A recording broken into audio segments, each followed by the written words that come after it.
keeper of this drum, Sweet Medicine, and that's the name of our drum, and we are the ladies that sit around the drum. We're very honored to do that. It's a privilege and an honor for us to be on this drum. It's a very healing drum, and we all get spiritual healing from this drum when we sit and sing, and that's why it's so important that you all enjoy our drums, because we are putting healing out there for you all through the drum. And I'd like to let our ladies that sit around the drum introduce themselves, and I'll let Rhonda start. I'm Rhonda Fisher, and I'm Choctaw Nation. I've been on this drum for since 2004, and it's an honor to be on this drum. It's brought me strength in my sobriety, and I'm privileged to be on this drum. And I'm here with my husband and my mother-in-law. This is my mother-in-law, so thank you. Good morning. My name is Melissa. I am Cherokee Apache of the White Mountain Chiricahua Bands, Tarahumara Martin, Tarahumara, and as well as Pueblo Tiwa of the Slater Nation. And I've been on this drum since 2000. Good morning, my name is Linda, and I'm a Papaco from Arizona, and I've been with them for a while, and I'm very happy to be here to drum along with. Thank you. Once again, my name is Michelle. I came from Santa Clara Pueblo in northern New Mexico. Thank you for having us today, everyone. My name is Janie, and my native name is Wayanasi, which means walking hard. I am Yaqui, and I've been on drum for a few years. Hi, I'm Sierra, and I'm Choctaw, and I've been drumming for a couple of years, but been drumming since I was little. Naha, my name is Cindy. I'm Grover Assiniboine from Canada, Montana. And thank you so much for listening to our songs. It's songs that's come along from many, many ancient years ago. So we're just blessed that we can sing them and that we can share with you. Thank you for having us. Thank you, ladies. I'd just like to add one more thing. Our daughter, our young girl here, she's 15. She's been drumming since she was about 12 on the drum. But we have one other one that's 15 years old that kind of grew up with the drum. And we just want to honor them because they're young and they bring their young spirit. So, thank you very much.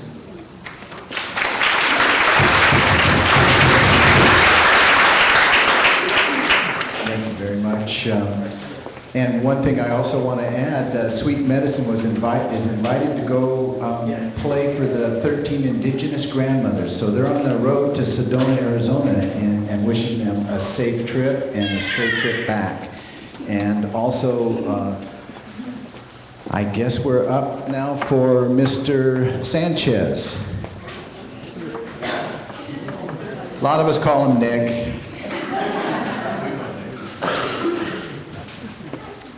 Wow, I thought I was going to be at the back of the bus again. Well, my name is Nicholas, we're Navajo and Apache, and just want to welcome everyone here who wasn't here in the morning session. You know, we're at a time right now where we're giving thanks to all the things that we have in our lives. You know, just a couple days ago we had Giving Thanks Day, and you know, sometimes you know, I'm listening to people talk in regards to what it is that they're thankful for, and it's really interesting how some people have a tendency to just be thankful for the food that's right there on their plate. I was given a little bit of thought and just kind of talking with Rob the other day about it. And sometimes we don't give thanks to the plants that actually bore the fruit or bore the vegetables, and it was, to me, it was a very important element of giving thanks. Do you feel that spirit? I'm really feeling something really heavy. Hey! This is my daughter, Sequoia. And this is my wife, Lisa, is back over here. Papa's around here somewhere, and it's my other little daughter, Sienna, over there. I'm really, really thankful and grateful to have them in my life. They've supported me through all kinds of things, and I just want to let you guys know and them know how much I really love them and care for them. Just as much as I do these ways, these songs, these prayers, the ceremonies that we have. I know that this drum here, it's a very powerful drum. That drum beat is going. Try to bring that into your heart. That drum will talk to you, and that drum will heal you. It is very healing for us when we're singing our songs. All our songs are all prayer songs or honor songs. But, you know, some people say, you know, you have to be in a church, or you have to be in this place or that place to pray, man. We sing our songs, man, we're right in prayer. And for that, you know, I have to give thanks to our ancestors for carrying on these traditions and these songs and bringing them. And so that way we could have them and we can share them with you. I'm really grateful for wanting to be here with all of you, and Rob and Beth here put so much time and effort into organizing this. I'm being called off, so thank you.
And I'm happy to introduce Linda Arena, who is Lakota ancestry, and she's going to be sharing with us now.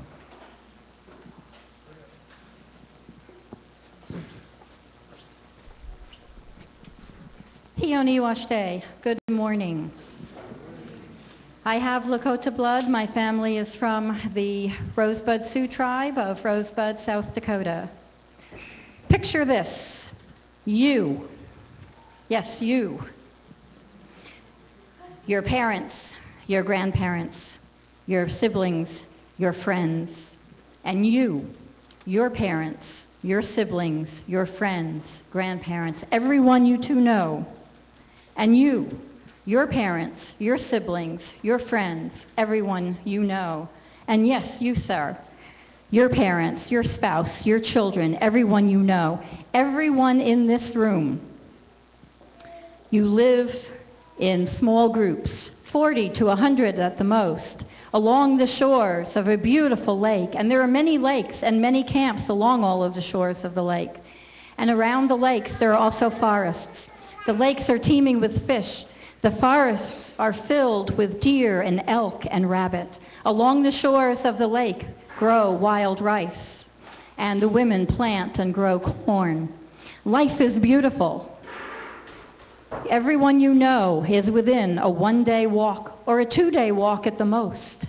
Everything is peaceful and beautiful. And then suddenly one day out of the forest steps a creature you have never seen before.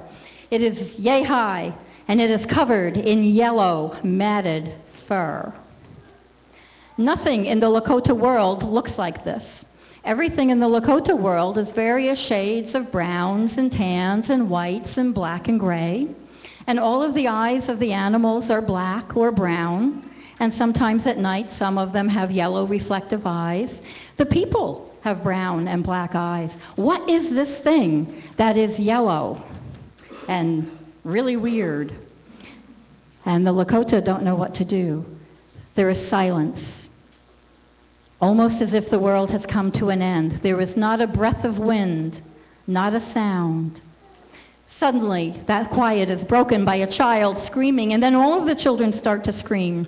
So the women gather the children and they run towards the teepees, all the while keeping their eyes on this strange creature to make sure that it's staying over there. They get all of the children into the teepees, but all these brown eyes start peeking out of the teepee to see what this creature could be. By now, the men have gathered their weapons and they have their bow and arrow. And they have surrounded the creature. But they are waiting to see what this could possibly be. After a moment, they realize that there are strange sounds coming from this yellow being. And the sounds seem to be coming from about this location on the being. And as they look closer, they see two small, beady, blue circles. What could that possibly be? This is just so totally foreign. After a while, the Lakota realize that because it stands upright and what seems to have sounds coming out might be where the mouth would be, the only thing they can do is assume that this is some strange, new, two-legged being. After taking a deep breath and realizing that they outnumber the creature, they welcome this creature into their sight because the Lakota, in the Lakota language, the word Lakota actually means friends, family, friendly, allies, things like that.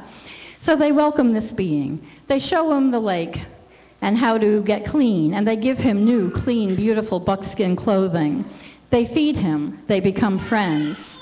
Let's call him Jacques. He is the first of the French fur traders to step into Lakota territory. What the Lakota had no way of knowing was that by befriending this man, he would go back to his area, gather more of his people, and come back with more and more and more and more people who decided to stay there and actually pushed the Lakota out of the land that we now call Minnesota and Canada. The Lakota got pushed westward and westward and westward until they wound up in what we now call the Great Plains. The people were confused and shocked. Where are the lakes? Where are the fish? Where are the forests? Where are the deer and the elk and the rabbit?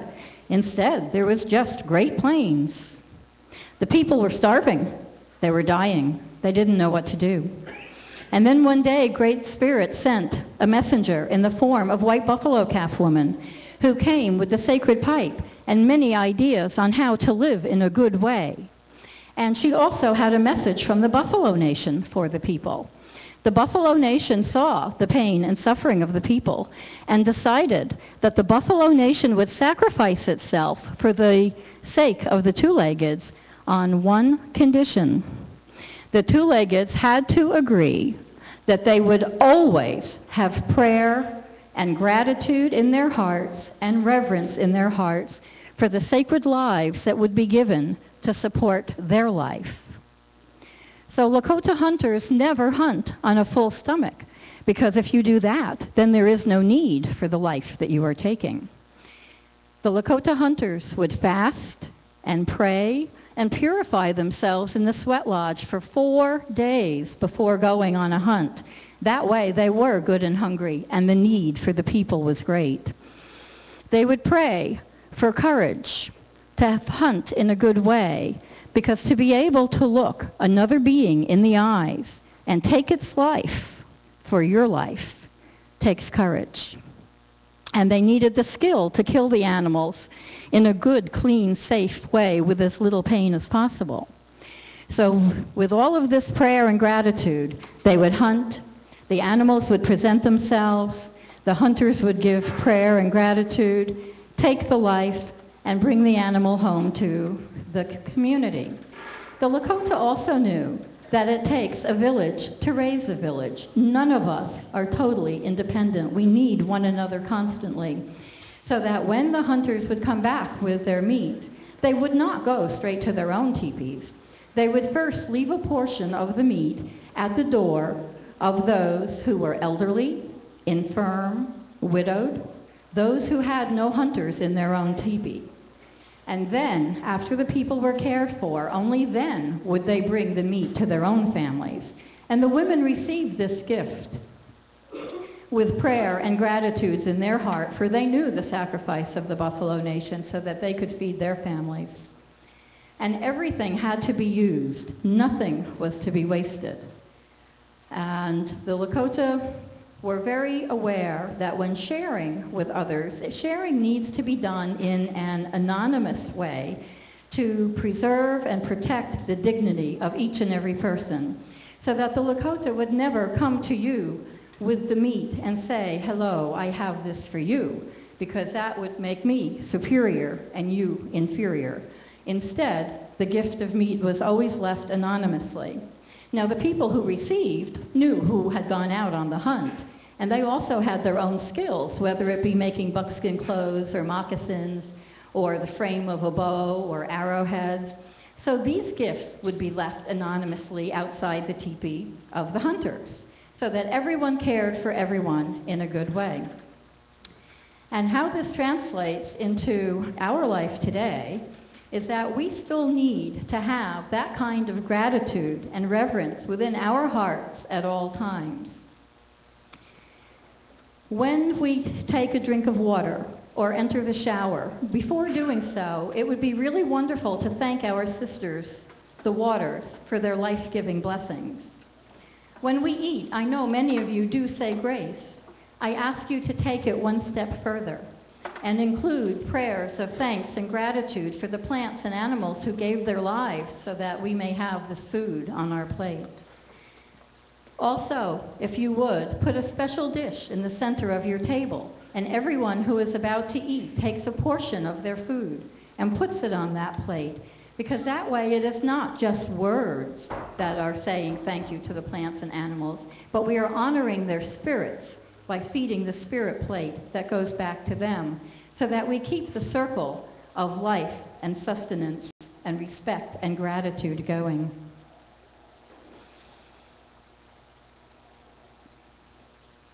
I ask each and every one of you, please, as you go about your days, to keep the idea of gratitude in your heart.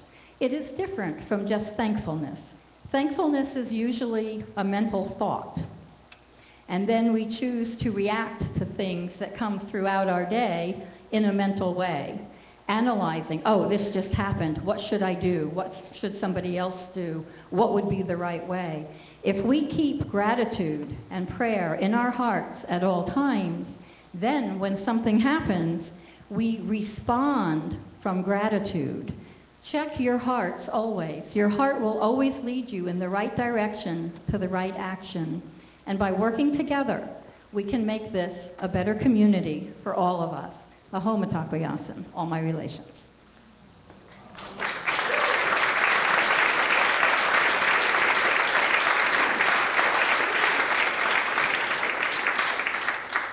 Thank you, Linda. And so in the spirit of that generosity, community, connection, and gratitude, it's time for us to take out our offerings and tithes. If you're offering to the Love in Action, please make sure it's enclosed in the proper envelope.